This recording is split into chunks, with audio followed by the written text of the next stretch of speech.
go into, since we're talking about the wildfires, I would like to talk about the drought that is really striking America. And see, one of the things that the Most Honorable Elijah Muhammad and the Honorable Minister Louis Farrakhan said is that they're not going to tell the mainstream media, they're not going to tell you how bad things really are. I mean, things are really bad. And we're just talking about the weather, but as far as the national debt is concerned and the economy is concerned, it's really bad. So but listen to but there's steps that we can take. We're not saying that it's bad and you can't do anything about it. You can do something about it. But let's look at this drought. It says a significant portion of the United States is facing drought conditions.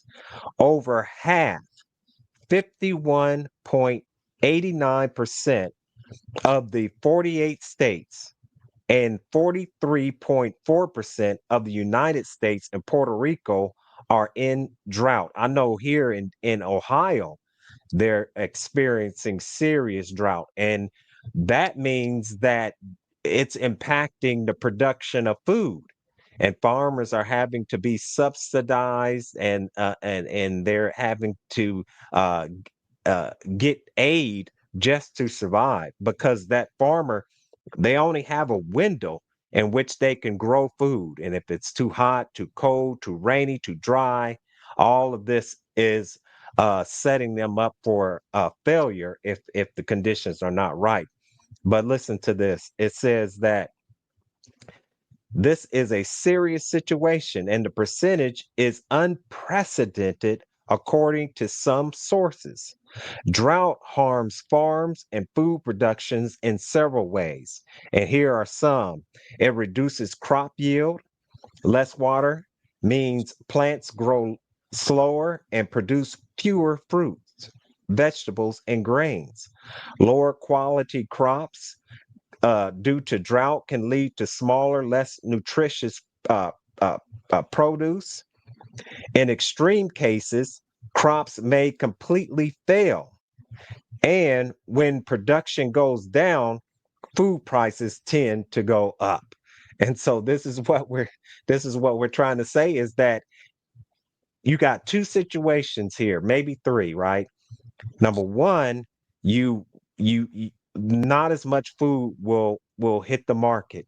The food that does hit the market will be of less quality, and on top of that, it will be higher prices. So this is why we encourage everyone who's listening to start to, if you have a backyard and you have, a place where you can grow food, start to think to look into growing food. And I suggest this to the churches. If you want to attract more young people back to your churches, then a lot of these churches, they just have land and all you're doing is mowing the grass. Put some a garden out there, attract these young people, let them get their hands in that soil and grow their food. And once they see that produce start coming up and bite into that nice tomato, they will literally say, "This is not a tomato." And the reason why they'll say that this is not a tomato is because the produce that you're getting usually in the market is some genetically modified produce, and it don't even taste like a natural tomato. But I don't want to digress. If you all want to say anything about the drought or anything like that. No, you pretty well covered it. All right, all right. Yeah, So let's I go think what you said into it's a good idea though. yeah, go ahead. No, I was gonna say it's a good idea if churches would start involving young people and teaching them this the skill of gardening. I think that's should be something that's like that we look at as a mandatory thing. And most churches, like you said, have a lot of land behind them. And if you want to create school projects, if you want to create after school projects, I think that's a great way to teach young people in the community how to do something for themselves in the community. That's a great idea. That should be pushed nationally. And I'd like to add to that families have to take responsibility also. My parents was taught, they grew up on farms. They were taught gardening by their parents. My parents taught me. I taught my daughter, and I'm going to be around to help my daughter teach my grandchildren. These skills need to be handed down through generations of the family, because not too long ago, and for probably over 1,000 years, people knew how to grow and raise their own food.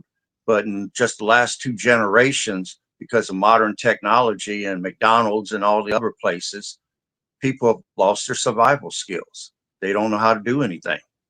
These skills need to be brought back. We need to get back to basics and start learning how to do for ourselves, because the only person that's going to rescue you is going to be you. I'll stop there. Now, One other thing I'd like to know. One other Yeah. thing. I feel that if you have a spiritual side, pray to God for the sense of discernment. Because with all that we're being bombarded with in the news today, we need that skill of discernment to be able to figure out what are the distractions and what things we should actually be preparing for. That's going to be vital to know. So you've got the ability of discernment. You've got a lot going for you right there.